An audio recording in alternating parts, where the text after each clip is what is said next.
Hi everyone, to the 2026 Mentorship Program Lecture 37. And in this lecture, I will be doing a top-down analysis on the dollar index. But before we go to the top-down analysis, I'll be doing a little review on what was discussed on the Telegram group because I've told you guys that when it comes to daily updates and the added resources to every weekly top-down analysis is to be involved in the Telegram group because I'm going to give you guys a daily update, which I have been doing for weeks now. I'll be giving you guys daily updates on what I'm actually looking at and what is my perspective on a day-to-day basis. So before getting into the main lecture, we'll be doing a little review on what was discussed on the previous week Telegram group discussion. So I'm currently on the Telegram group. Now I'm going to keep the chat private just a privacy issue. I don't want you guys to see to publicly show members chat.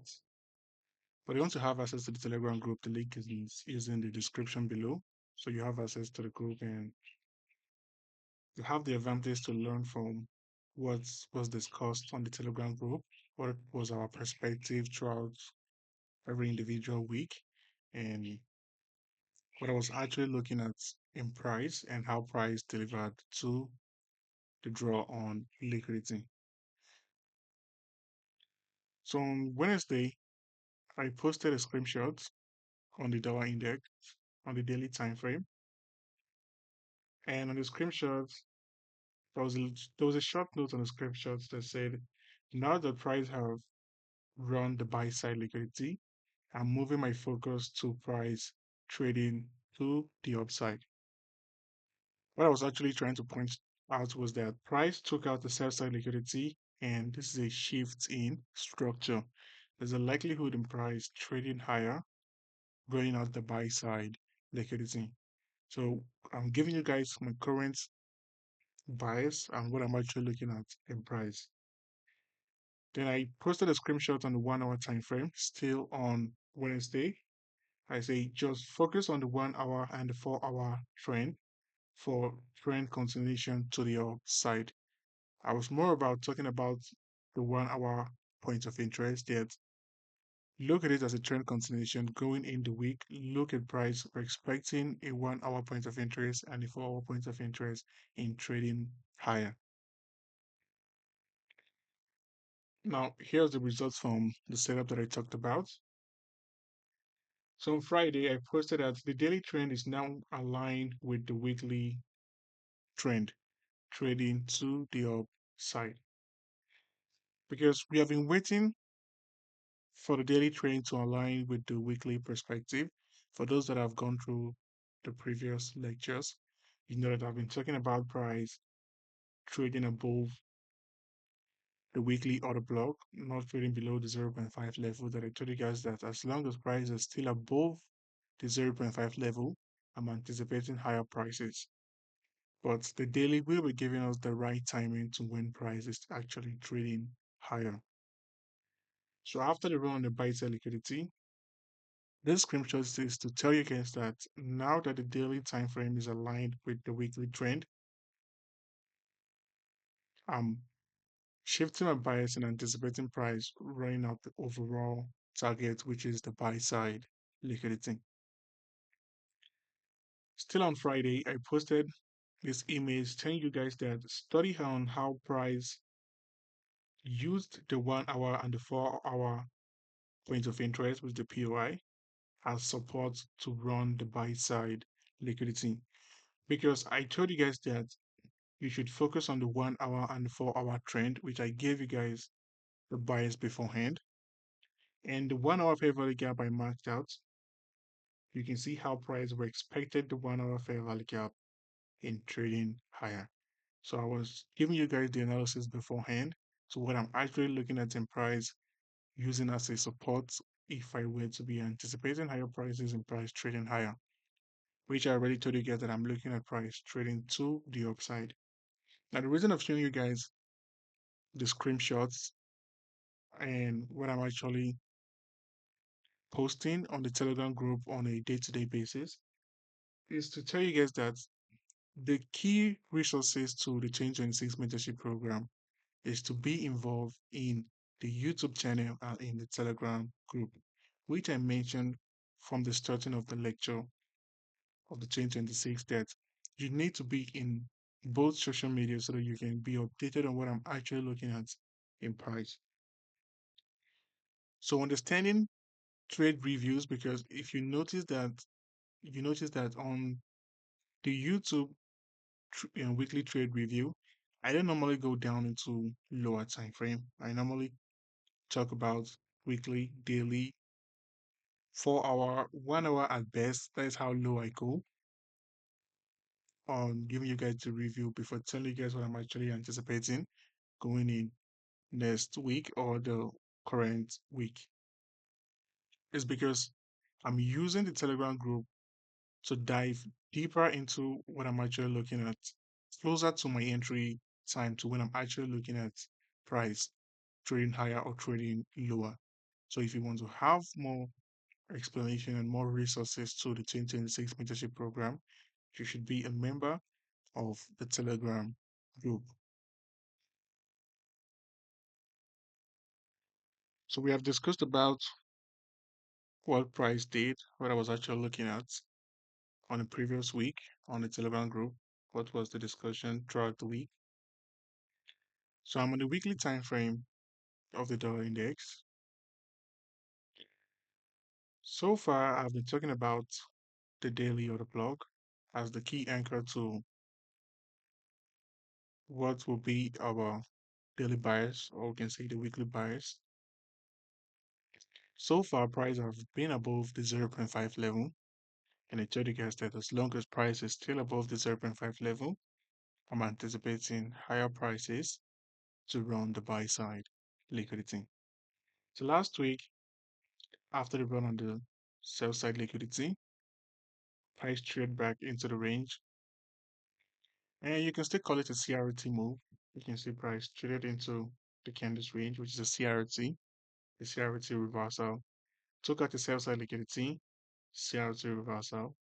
Drawn liquidity will be the candle high. But looking at it from a price action perspective, you can see there's a clean price action and price are expecting the other block because taking out a sell side liquidity above the zero point 0.5 level, a rejection with an impulsive move trading higher is a clear indication that the trend is now aligned with the idea in price trading higher to run the buy side liquidity.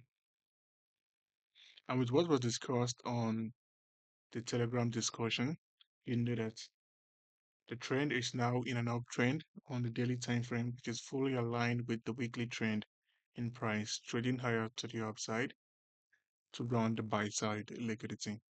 So we're going to move our focus to a daily point of interest, looking for those continuation POIs that would lead to a continuation in price, trading higher to run the buy side liquidity.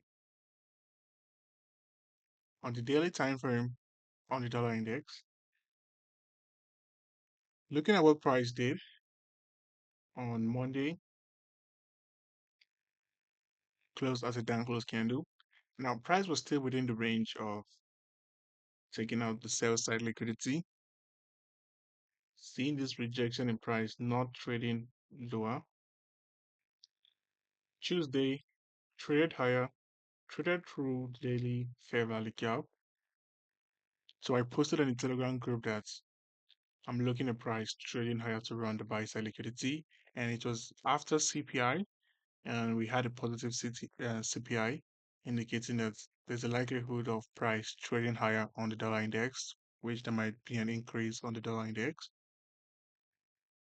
So I told you guys that there's a likelihood of price running out the buy side liquidity after the closing price on Tuesday.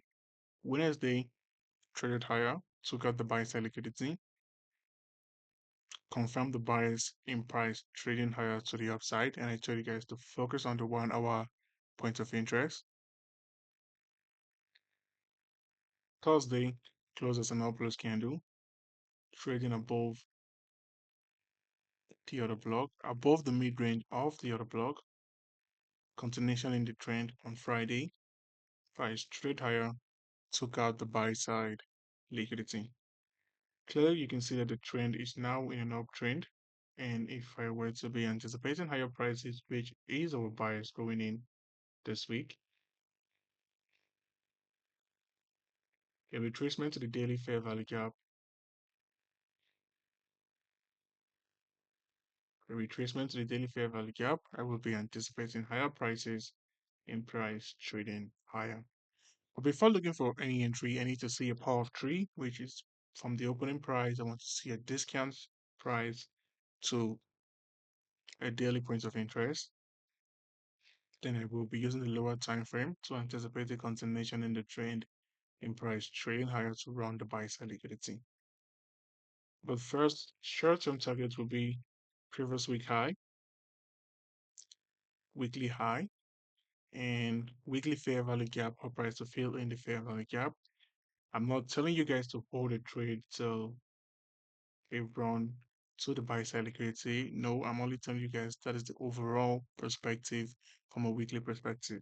But daily drawn liquidity should be your low hanging fruit for you to aim for. Mostly, if there's going to be a perfect week where the price will be retracing to a daily discount for us to look for an entry before price will be trading higher. So either way, you need to be smart about your entry and to your target. You don't want to be holding price, having a false expectation of catching a 1 to 15-hour trade because there's a weekly expansion in price trading to the buy side liquidity. Short-term targets should be previous week highs, weekly highs, filling in weekly fair value gap. Those are short-term targets. Daily swing highs, daily fair value gap should be your short-term target. But the bias is very open to where price is actually trading to because internal shift in running out the buy side liquidity makes it a clear perspective in anticipating higher prices. On the 1 hour time frame, now there isn't more for me to discuss on the 1 hour time frame because I already gave you guys as you can see as an assignment for you guys to go in and study on how price delivered in running out the buy side liquidity. Just focus on when price did a discount retracement to a 1 hour point of interest and look from the opening price how price reacted from every individual day from the opening price. That's how to study on how price deliver. Look at the power of three. Look at how you would have taken advantage of the power of three in mind, knowing that you are anticipating higher prices, which you can see from on Tuesday when I posted that I'm actually anticipating higher prices. You can see from the opening price, discount price, which was on Wednesday, traded higher, closed as an upwards candle. Same goes to on Thursday. Now, the setup I talked about when I told you guys to keep your focus on the 1 hour and the 4 hour point of interest. The setup I took advantage of was after the run on the sell side liquidity on Thursday. Now, there was a 1 hour fair value gap. Price was in a 1 hour fair value gap. I'm just looking at a run on the Asian section before actually taking any setup. Now, I've talked about power of three from the London section. To have a high probability setup during the London section, a run on a sell side liquidity, mostly Asian low, makes it a high probability. So I'll be talking about the setup and how price delivered to the buy side liquidity. So on the 15-minute time frame, you can see here's the opening price. Now let's move the 1 hour fair value gap. We know the price is supporting from the 1 hour fair value gap. So during the London section, here's the opening price of the London section, 2 a.m. A retracement lower took out the equal lows, which here was the Asian section low, here's the previous day low. Price is still within the range of the 1 hour fair value gap. Traded lower, took out the sell side liquidity, did an internal shift, and this is your entry. After the run with sell side, trading above impulsively, retracement 15-minute fair value gap, which should be your entry. And the overall target is the buy side liquidity. And that was the setup. This is how you take advantage of daily buys when you're looking at price trading to a daily point of interest. So a daily point of interest, you're using the 15-minute as an entry, which I've talked about that the 15-minute entry is to take advantage of those discount entry on every individual days when price is trading to a daily point of interest. We have a daily drawn liquidity, which is the buy side liquidity. We are anticipating an up close candle because for price to trade to the buy side liquidity, there should be a power of three in price trading higher. You're looking at price to take advantage of the discount price during the London or the New York section. There are some times that I take advantage of the setup during the New York section, but in this example, it was during the London section because price delivered with what I was actually looking at during the London section, which was a discount price below the opening price, taking out the sell side liquidity, a shift in structure, and price trading higher. So the reason I was asked to move lower into the 15-minute time frame in this chapter analysis is because there was a question that was asked that if I if I'm still applying the idea in what was discussed on the 2025 about the power of three, which I would tell you guys that I still apply the idea of the power of three because it's mostly around during the entry level when I'm actually looking at price trading to a bias. First, I need to have a bias to where I'm actually looking at price trading to. Then I look at daily delivery. And if you're to look at daily delivery, you should have the power of three in mind. Now, the same goes to a weekly delivery. If you have the idea of a weekly delivery, then you should look at the perspective of price trading to a discount before a premium, mostly when you are anticipating higher prices. But if you're anticipating lower prices, you're looking at price trading from a premium to a discount. So I do take advantage of the power of three. I do have the power of three in mind whenever I'm looking at price. How would the power of three play out? What are the point of interest that would lead to price trading higher if price were to trade to a discount? And at the same time, I'm going to be asking myself the question, what was price doing during the Asian section? Was price consolidating or was price expanding? In any scenario, the price was expanding during the Asian section, there's a likelihood that the New York section will only lead to a continuation, which was Tuesday's price action. During the Asian section, price traded lower, took out the sell side liquidity, did the internal shift, 2 a.m. expansion in price, trading higher to run Monday's high. So you need to pay attention to the power of three. Look at what price did on every individual section before trading your own specific section. Or if you do trade both section like me, because I do trade the London and the New York. So if you do trade both section, to look at what price did during the Asian section, look how you will be taking advantage of the setup, looking at price if it's still aligned with your draw on liquidity. So that is it for this lecture. See you guys in the next lecture.